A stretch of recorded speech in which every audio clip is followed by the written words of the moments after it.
right, welcome everybody this fine day in June. I got to figure out it's the 11th, isn't it? So June 11th, 2026. So that'll be on the header. And so today I wanted to talk a bit about we're gonna do something a little different actually. I've got a piece. It's a Ramesh piece. It's out of Pointers, which is if you don't have the PDF of that, let me know. I will email one to you of the whole book. What we posted out on Facebook this week was just the excerpt that I'm going to be using today. So that's available. It's chapter 32. But these are a set of pieces that were written when Ramesh was translating satsangs in Nisargadatta at Nisargadatta's place. So he would go there, and he was actually one of the translators. And as he did that, he did a set of writings, and these writings really cover the period of time. They're unlike anything I've ever seen because they cover the period of time from when he, you know, was still in his kind of seeking, and in that time he shifted over, had his own awakening, and so it's just a set of writings from a time in someone's process that really you don't see a lot. Usually, what you see is you see kind of all the writings after someone has solidified and has something to say. It's coming through in a certain way. So these are really really good, and you'll see in today's there's a little bit of that in there because he actually has a conversation which he cannot remember, and then he's able to, and it comes rushing back to him at a certain point. So, but what's fun about today? This one's titled "A Personal Experience." So this is going to be just a bit of a commentary about how it was to be with Nisargadatta in a time that satsangs were going on. So Ramesh, this is Ramesh speaking. Okay, so he says it's not unusual for Maharaj during the course of a session to pick out someone from the regular visitors and ask him about a personal reaction to his talks. He might say, "Tell me what specifically you have gathered from my talks that has remained firmly in your mind." Or he might ask, "Having heard what I have to say, what firm conclusion have you come to in regard to your true identity?" It's been my experience that whenever Maharaj says, whatever he says is always spontaneous, and that it is pointless, therefore, to try to think of the specific reasons why he puts out queries and why to particular persons. The immediate reaction to such a query from Maharaj is naturally one of bewilderment, but understandably, it's also tantamount to a confession that after listening to what he has been saying, adequate independent meditation over it has not been done, let alone being one with the conviction arrived at. The only graduated process Maharaj recommends whenever he is pressed to recommend some action by a devotee. So what he's saying is that in a way, when he asks these questions, it would put the person in a position that they could see what they had absorbed, right? And what they actually were embracing. So when he says the two things, one's adequate independent meditation, which I find an interesting phrase. What he's really talking about is understanding the dissolution of the ego and the personality piece, and how that dissolution is one that is certainly mind driven, but that it descends into you from there. And then what conviction have you arrived at? In other words, what's actually living there once you have done this independent review, if you will. He calls it adequate independent meditation. All right. He says, on one such occasion, Maharaj said to one of the regular visitors, "You're a learned man, and you've been listening to me for quite some time, very patiently, very intensely, with deep concentration. Tell me in a few words what it is that I consider the core of what it is I'm trying to convey." Maharaj seemed particularly interested in the answer, for he waited patiently for it for quite some time.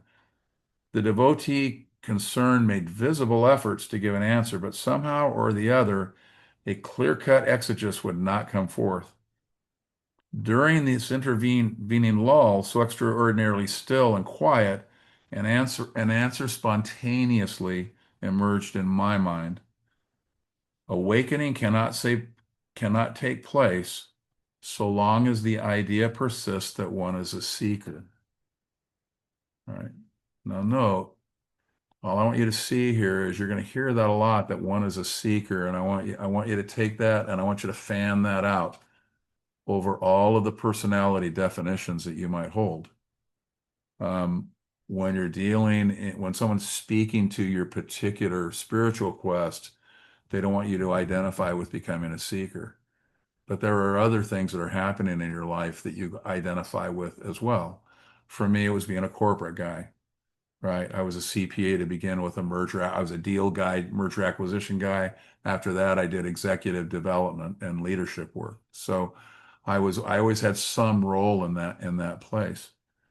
That role, when I speak later um, about reciting, you'll see that what we do is recite the roles to ourselves, and the ones that we're most um, involved in at the time tend to be the ones that we recite. So when I got to Osho land, bottom line, I was beginning to become a spiritual seeker. And so what I would recite to myself and what I would imbibe and onload at the ashram were all of those pieces. And I was already beginning to tell myself what it was I was. And in this case, awakening cannot take place so long as the idea persists that one is a seeker. Most seekers, when they step into seeking, the first thing they do is develop the idea that they're a seeker. So it's the next ego place that one lands on, right? So just notice that when he says that, he's talking remember, it's all of the ego incarnations. So in your lives as you guys live them today, in today's seeking world, you didn't come to India and the only thing you're doing is seeking, right? We spend this time on Thursdays and we speak, and then afterwards you spend most of your time pursuing other things. Those identities are exactly the same thing that he's talking about as well. All the identities are the ones that awakening cannot take place so long as the idea persists that one is a fill in the blank, right? Baker, businessman, plumber, I don't care. You pick, right? He says, so when the session was over and the other visitors had left, only my friend Muller Patton and I remained with Maharaj. I mentioned to him that a clear answer to this question had come to my mind while we were waiting for the devotee to reply, but that I had not deemed it proper to say anything during the session. On being asked, I told Maharaj what my answer was. He asked me to repeat it. I repeated the answer more slowly and clearly. Upon hearing it, Maharaj sat for a moment or two with his eyes closed and a smile on his lips, and seemed very pleased with the answer. Then he asked Mullar Patton what he had to say about my answer. Mullar Patton said he had no particular comment to make, and the matter was left for that. This is a really wonderful sentence. It seemed a pity, for if there had been a comment from my friend, Maharaj certainly would most have certainly favored us with at least a brief dissertation on the subject.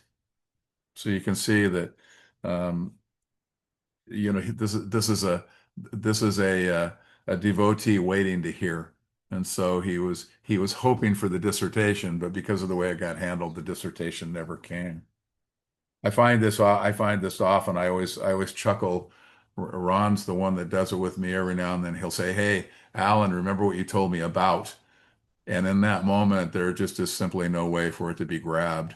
So I always stumble around and try to guess what it was that he's talking about. I know the subject, but I'm not sure exactly what it was that he thinks is so important that I said. But it's actually a beautiful thing when he does that, because it displays that devotee waiting to onboard. And so when you do that, that's a beautiful piece of your own movement. He says, there was another occasion which had specific significance for me personally. Whilst I was doing the translation of a session, I was suddenly interrupted by Maharaj. I must mention here that on some days my translation seemed to emanate more smoothly, more spontaneously than on other days, and this was one of those occasions. While I was speaking, perhaps with my eyes closed, I was not aware of any interruption from Maharaj, and it was only when my neighbor tapped me on my knee firmly that I became aware that Maharaj was asking me to repeat what I had just said. It took me a moment or two to recollect what I had said, and at that instance, I felt myself curiously transformed. Right. So what you're going to hear about right now is what Ramesh used to call a free sample. He says, out of context and into a distant, almost disinterested witness to the dialogue that followed between Maharaj and me. When after a while I was back in the relative frame of reference, I found Maharaj sitting back with a contented smile while the visitors seemed to be gaping at me in an embarrassed manner. The session then proceeded to its normal conclusion, but my translation thereafter seemed to me rather mechanical. I felt that something unusual had happened during the session. Unfortunately, Muller-Patton wasn't present that day, so I couldn't ask him anything about it. I therefore borrowed a tape recording of the session. The recording, however, was very poor in quality, and the questions and answers were drowned out by outside noises. And anyone who's been in Mumbai knows exactly what he's talking about. But the tape served my purpose because I was meditating when the tape was being run. What transpired at the session suddenly flooded back into my memory. No wonder the visitors seemed startled out of their wits. I had been having a dialogue with Maharaj and talking to him on terms of full equality, which never would have happened if I had been really conscious of what I was saying. Right. So he became distance. He was involved in a free sample. What flowed, flowed. He didn't even remember it when he was done. Right. Now this always reminds me, there's a quote about Buddha, and he says, when you meet me on the road, kill me. And of course that confuses everyone. And what he's talking about is that when you meet me on the road, if you see me in the relative, if you see me as another personality or individual, get rid of that, right? Kill me, kill that. Because what he's saying is that what you are is simply consciousness flowing through you. And when it's consciousness speaking to consciousness, that's beyond the fact that you would even identify me as Buddha, right? And that's what happened here. This is an illustration of what Buddha was talking about when he made that statement.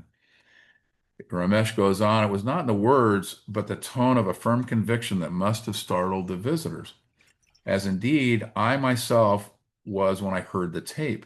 I could only take some satisfaction and consolation from the fact that at the end of the dialogue, Maharaj seemed perfectly happy and contented, and one may even say gratified. The dialogue between Maharaj and me had taken place on the following lines. So here's the part that he didn't remember. Maharaj, would you repeat what you had just said?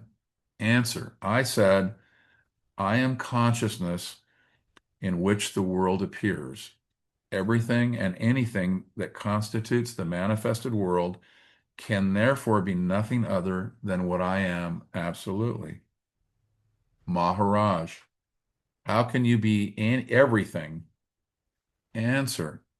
Maharaj, how can I not be everything? All that the shadow is can never be anything beyond what the substance is. Whatever is mirrored as an image, how can it be anything more or less than that which is mirrored? So the body minds that we are, how can they be anything more than the absolute awareness of what they're mirrored from? Right? That's exactly what Ramesh is saying. What is your own identity then? Answer, I can be no thing. I can only be everything. He says, how do you exist in the world then? In what form? Maharaj, how can I possibly exist with a form as an I? But I am always present absolutely, and as consciousness relatively, in which all manifestation is reflected. Existence can be objective, relative, and I cannot therefore have a personal existence. Existence includes non-existence, appearance and disappearance and duration, but I am always present. My absolute presence is in temporality. My relative presence is in the finite world. No, Maharaj, there is nothing egotistic about it. Perhaps Maharaj had raised his eyebrows. In fact, it is only when the ego collapses that this can be apperceived. And anyone can say this only when there is no one who can say this. All there is apperception. Now remember, when he talks about the ego collapses, the ego in essence is something that lives inside us when identification is present. And when I say, well, the ego continues even after awakening, that's just because living happens and all of the individuals surrounding the awakened body mind apply the ego as they hear everything come their way. So if I go say, hey, Tim, Tim's going to go, what? Right? So when Tim is Tim and I go, hey, Tim, there's a feeling inside. That's the identification. That's the glue, right? And the glue is a felt experience. It's in there. It's felt, right? So when you and I talk about being the ego, there's always a I am the ego. There's a sense and a feeling of that. In awakening, that the ego is still there, but there's no sense of it at all. There's the sense that Ramesh has been talking about, where there's the distance, right? The body mind is doing what the body mind does, but in a distance, as it were, within the watching, right? And so those two things are different. Maharaj said, very well, let us proceed. The talk then proceeded, and I continued to translate the visitors' questions and Maharaj's answers until the session came to an end. Later, I reflected on the theme of bondage and liberation as expounded by Maharaj and tried to clarify its implications for me in my daily life. I recapitulated to myself what I had imbibed, something like chewing the cud, an expression that Maharaj uses not infrequently. So he's trying to actually locate, what this has for him. And notice what he says. What's the implications for me in my daily life? When Ramesh and I used to sit, he used to chuckle because he would say the body mind in its construction is going to lean into a a focus likely, in terms of how teaching is going to happen. What Ramesh was always concerned with was how does awakening live in normal life? That was always his concern, right? And he used to laugh and he says, yours is even harder. He says, because your concern is always, how does it feel when it's happening? And that, of course, used to make me laugh because you can tell that, that I'm always speaking about how does it feel when it's happening? How does it feel when it's happening? And when he talks about it, it's how does it happen in daily life? Just a much different focus. Maharaj was always, how does it happen when one sits on the I am? So you can just watch each teacher is going to have a leaning, and his was always, how does it happen? So here's what he writes. When the impersonal consciousness personalized itself by identification with a sentient object of it as I, the effect was to transform the I, essentially the subject, into an object. So in other words, I in the universal sense, I am, right, is simply the subject. And everything within the subject is also the subject. There is no subject and object, no separation between the two.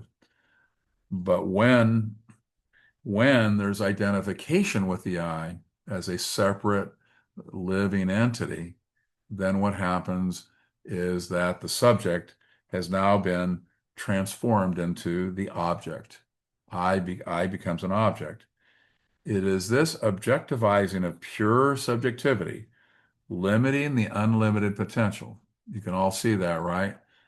Absolute awareness, unlimited. Alan, incredibly limited. Even though, even although all of us are very wonderful and in some ways have some infinite pieces, but still limited, boundaried, separated, right? This false identity may be termed bondage. And the reason it's bondage is because the intuition inside of you is always telling you that you are contained, right? When I was on the plane to India going to Osho, I knew something was wrong. Well, what was the something that was wrong? It was that sense of feeling contained, and the intuition was broadcasting that.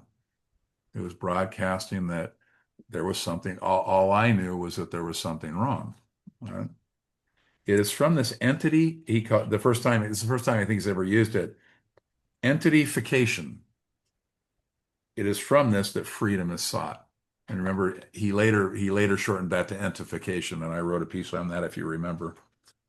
Liberation, therefore, can be nothing other than the apperception or the immediate understanding of the false as false, the seeing that self-identification is false. Liberation is seeing that it is only consciousness seeking the unmanifested source of manifestation and not finding it because the seeker himself is the sought, right? The seeker is always trying to find something. And it's actually the seeker that even though the seeker in its limited form is the reflected shadow, right? It's the absolute awareness.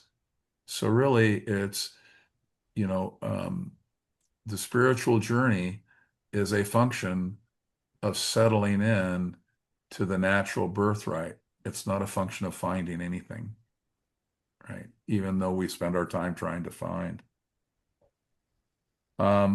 Having understood this profoundly, what are its implications for me in regard to ordinary living?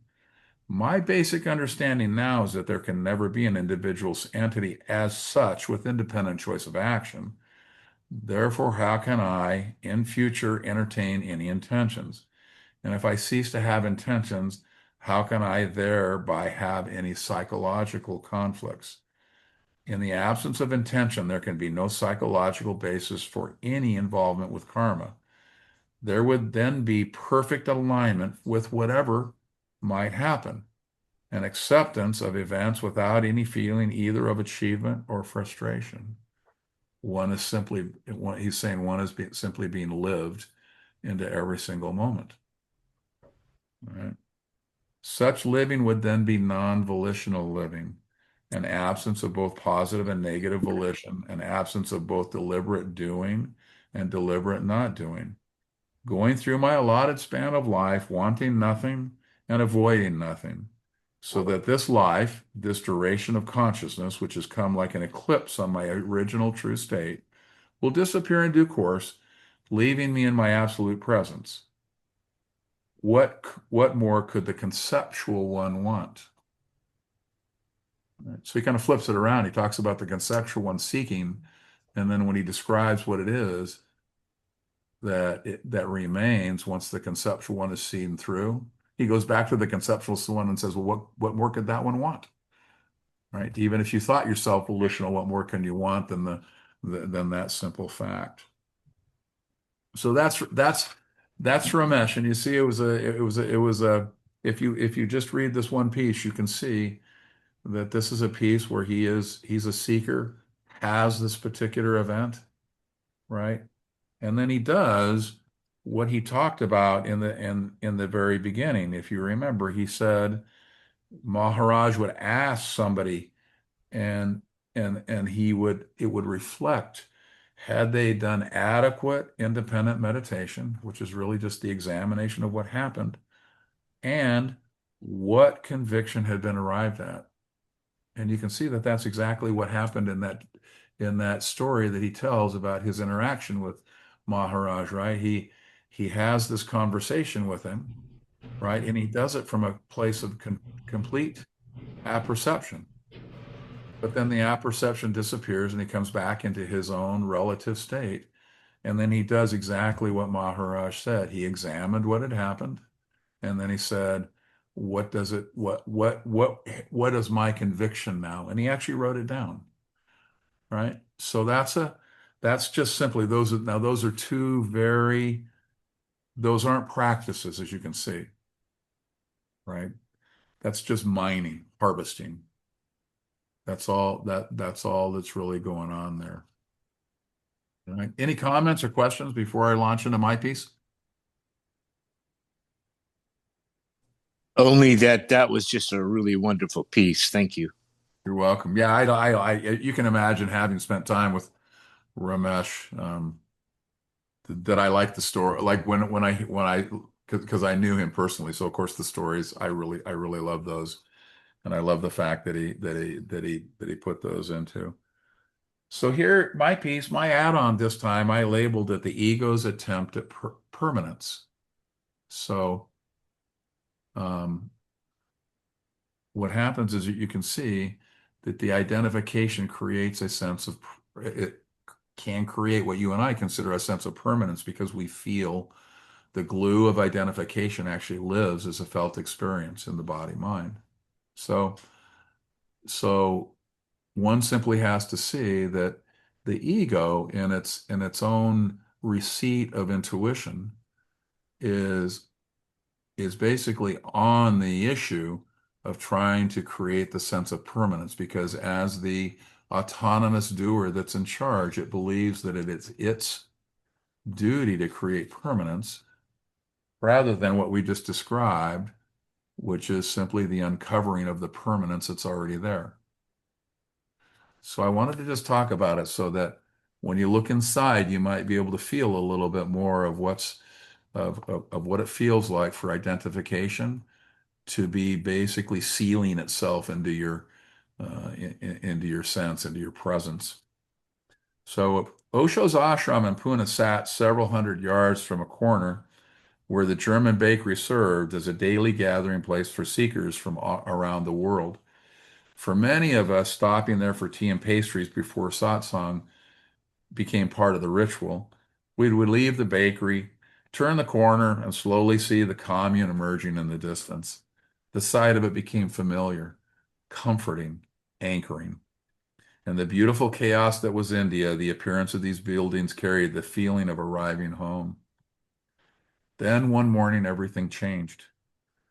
Overnight, Osho had directed an army of artists to paint the entire ashram black. Not partially black, completely black. As we rounded the corner that day, something immediately felt wrong. The familiar landmarks were gone. The visual reference points we had unconsciously relied on had vanished. The closer we got, the stranger it felt. Some people thought we had taken the wrong turn. Others simply stood staring. What had happened? Nothing, and yet everything. The ashram was exactly where it always had been. The buildings were unchanged. The pathways were unchanged. Only the appearance had shifted. But that small shift was enough to expose the extent to which we had been relying on assumptions. Osho was famous for this sort of thing. He was not interested in giving seekers more certainty. He was interested in disrupting certainty itself. Paint your world black, see what survives, because things are not always what they seem. And more importantly, what we take to be reality is often little more than the story that we have repeated about reality. Now, we just talked about that, right? What you are, what you've identified yourself to be as a moving body mind in this world, right? That's the faults that we see through. But remember that all the story that goes with that is also the same thing, right?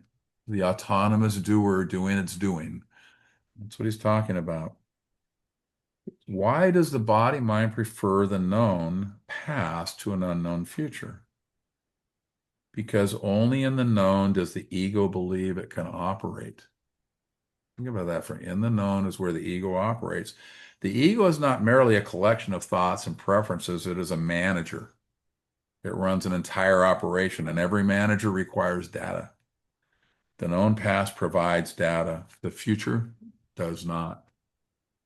The ego cannot manage what it does not know, so it continually returns to what has already happened. It reviews, analyzes, interprets, recites, and in doing so, attempts to establish a sense of permanence. This is the hidden project. It was funny. Sachit and I were talking the other day, and I asked him, because business people do this a lot, but when you get an issue and you're reviewing it, a lot of us do what I call grind. And what we do is we review that issue and then we review it again and then we review it again. And we might do that 100 times with absolutely no result other than we're reviewing it again and again and again. But something in us has us review it again, looking for that one piece that might drop out. And you know what? Occasionally it does. But it's interesting that that recitation is exactly the same activity that happens when one is trying to make themselves permanent. Right? And it's a little like if you look at the magic, I'm speaking on Joseph's behalf here, but if you look at the magic that Joseph does, and he goes out and he has people do who am I work, right? It's called the Enlightenment Intensive. And what he's essentially doing is he's taking that recitation and he's allowing it through simply asking the investigation of who I am to begin to break apart, right? The who I am breaks apart. It's the same thing. The recitation breaks apart, right? And right, so the ego is forever attempting to make something permanent, not because permanent is absent, but because permanence is present. The ego senses it, it intuits it, it feels the existence of something unchanging beneath the constant movement of manifestation. But then it makes a crucial mistake. It assumes that permanence must somehow be created, maintained, protected, or managed. And from that misunderstanding arises the entire machinery of identification. In chapter 32, the one we just did, Pointers from Nisargadatta Maharaj, Ramesh Balsekar recounts a remarkable exchange. During a dialogue with Maharaj, a response arose spontaneously within him. Awakening cannot take place so long as the idea persists that one is a seeker. So if the answer to who am I is I am a seeker, that's the piece that gets broken up in the examination. Whatever's in the who am I is the piece that gets broken up. When Maharaj heard the statement, he sat quietly with his eyes closed and a smile on his lips. Why? Because the statement strikes directly at the ego's final refuge, the seeker. The seeker is perhaps the most sophisticated identity the ego ever adopts. The businessman can be seen through, the parent can be seen through, the achiever can be seen through, the victim can be seen through. The teacher can be seen through, but the seeker survives them all. Now the ego manages spirituality. It tracks progress, measures experiences, compares insights, calculates distance from awakening. How many people do that? Maintains journals, collects teachings, studies itself, all while preserving the original assumption, I am the one who's seeking. As long as the assumption remains intact, awakening remains safely in the future, exactly where the ego prefers it. The ego's relationship with intuition is equally revealing. Intuition is dangerous to the ego because intuition remembers. It remembers what existed before the story. It actually is what existed before the story.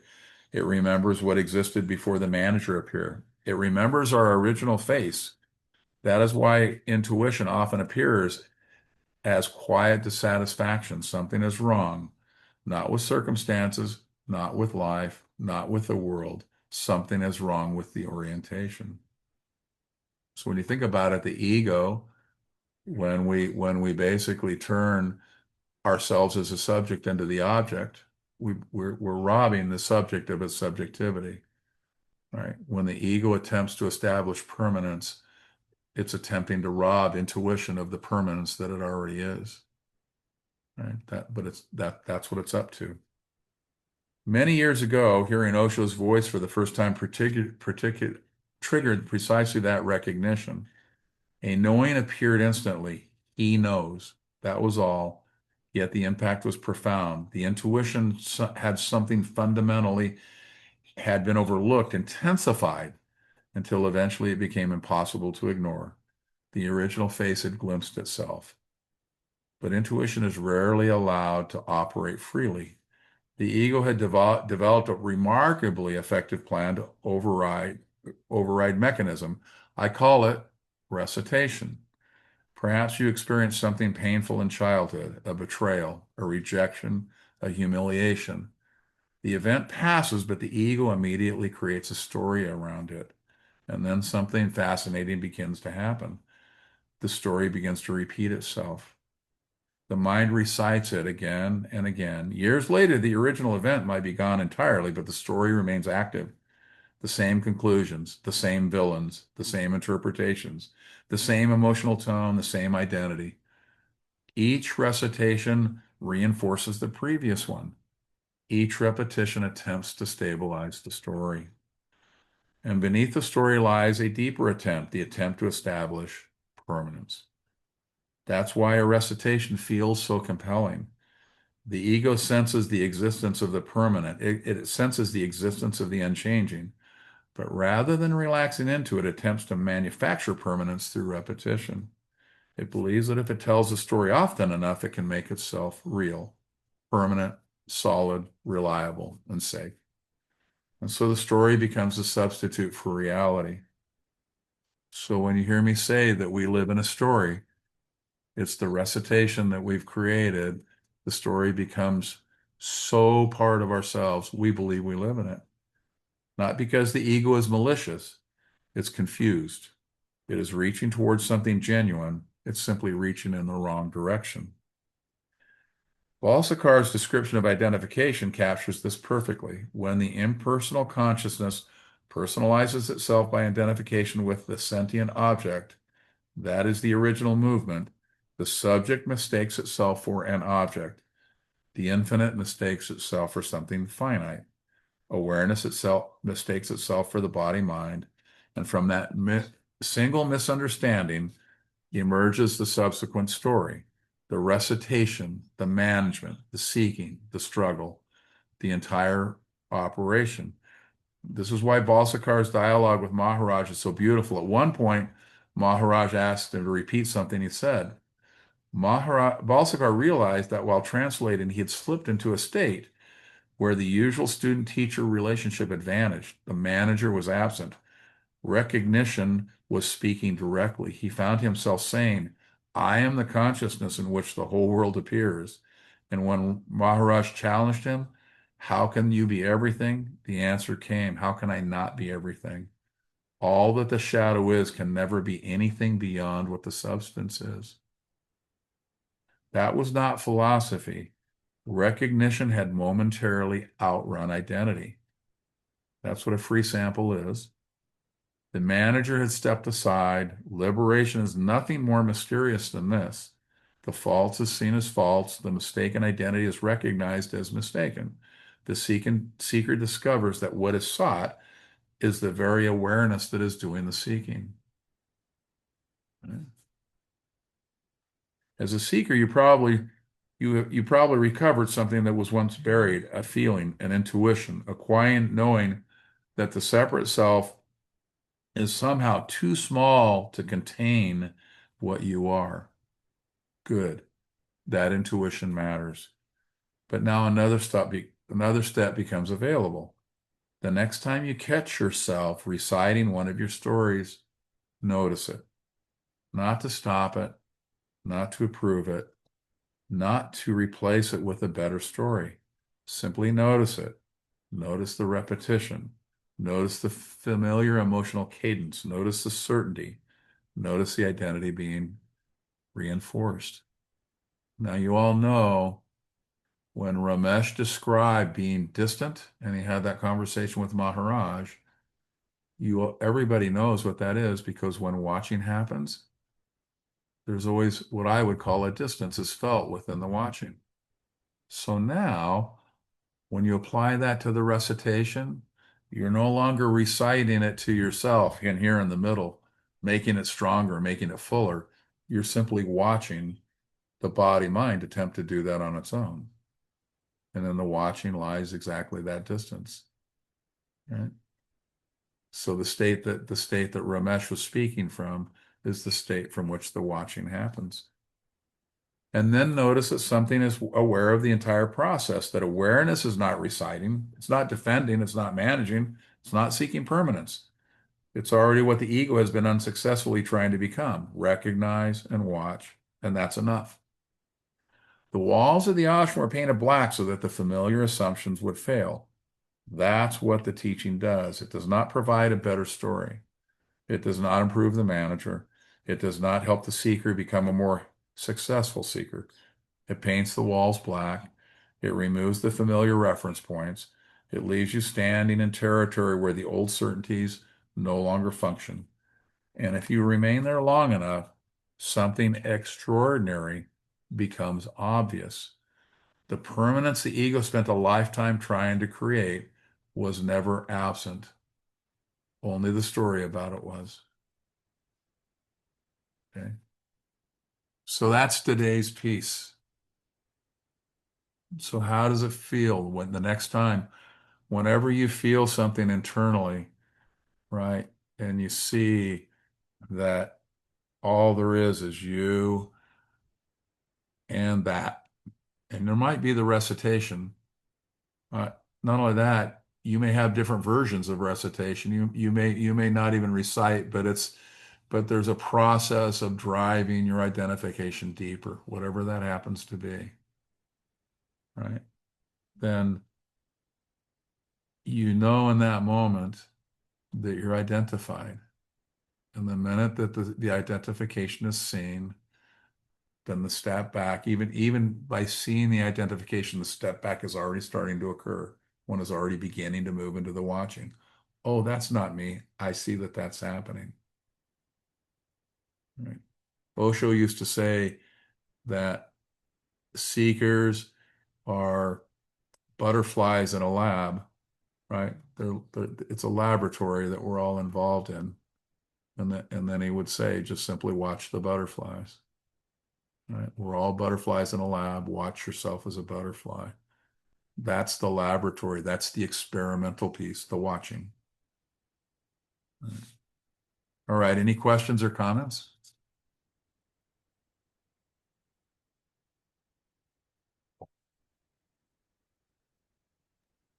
I'll just chime in and just say thank you as always, Alan. Really great stuff. And that's for the first, I don't know, 15 to 17 minutes, I was kind of a little bit like lost. The stuff is over my head. I'll never get it. And then something came over me. And I'm like, oh, Tat Brahmasi, that thou art, you're it. I know this. And then ego, oh, I got this. This is the piece of cake. Then back into the I'll never get it. That's where I'm at anyway. But thank you. No, and I think that's really great because unfortunately, I've spent a lifetime hanging around a lot of people that are much smarter than I am. So that moment of I'll never get this is a very familiar piece of my life. But what's really interesting with this is that there's no worry whatsoever, right? Because it's not in the mind's ability to understand anything where the action's happening anyway. So all that really happened to you was at some point in time, it just broke through to you. Hey, living's living, right? So when Alan's doing the grinding on the inside, oh, I know what that one is. Yeah, I gotcha. That just normal stuff, right? That's all that's going on. So what you did was beautiful. You breathed a real normality into you can imagine. I mean, people that pick this thing up here. Can you imagine when you read the first chapter or two of this, you're going, oh my God. This is so far out of my orbit. I'll never, I'm a storyteller. This is really hard stuff for storytellers, It right? really is. Yeah. So thank you for that. It's a breath of fresh air just to recognize, let the part explode in you that explodes. That's where the action is. Yeah. Anything else? All right. Well, we had a short one today. I mean, I like those too. We went for 45 good minutes. Strong stuff. As I say, when if you get a chance, go back, reread these pieces. The it's always good to go back. It's what Ramesh was doing. He was trying to say, okay, what of this do I own? So if it's something you do, and I do, I like to I always say it's kind of funny. I'll tell folks, well, I teach on Thursdays, but it's not over till Friday because it just seems like Friday's always the day of review. Somehow or another, the Satsang sits with me through the rest of tomorrow. And so there's kind of this harvesting that's happening and this, that just happens automatically by itself. So my Satsangs evidently for me are a 2-day event. I So feel that afterglow as well. yeah, it's just like that's what's happening. So anyway, So, yeah, Alan, so I'm just saying it's nice to be back. Nice to see you again. hey, nice to have you back. And so, I can just say that in these sessions, it's for me, it's a practice of relaxing the mind. And um, there's a certain sense that there's something being received on a level that I don't. I can certainly say I don't get things, but is below that there's something being gotten because there's a certain sense of rightness about being present for these. So I just trust that. Well, it's always lovely to teach, to work with you, because the one thing, if someone said to describe Joseph in one word, it would be simplicity. So I always know, like sometimes you and I'll go, well, we don't see these, and there are always things to my mind that are going to completely be destroyed and dissolved by the simplicity that you are eventually. It's all going to drop into a place where that conversation's irrelevant, right? Because it's just that's your magic power is this amazing simplicity, and it's not. And so when you and I get into these kind of philosophical discussions, sometimes I go, yeah, okay, we're going to have it. It's going to be fun, and we're going to say what we're going to say, but in the end, it goes into the dissolution puddle, and the simplicity grabs it out, and it's going to work fine. Right. And we Yeah. won't stop doing the struggling with the No, no, no, of philosophical course. Yeah, stuff. that no, that's we've established that. We have that's going to happen. Yeah. All right. All right, everybody. Much love. If you have any, like I say, if you want to get a hold of me directly, feel free. You guys are connected to me in one way, shape, form, or another. I'm available. If you do want the whole book pointers, Michael or I, either one of us have the PDF. We'll be happy to send it out to you. And because it's a fun one to read if you're looking for a read. All right, everyone. I will see you guys uh, next time. Thank Okay. you. Beautiful. All right, Thanks a man. lot. Thanks, Take Alan. Have a care. good night, y'all. See Yeah. ya. Bye. Bye-bye. Thank you, Alan.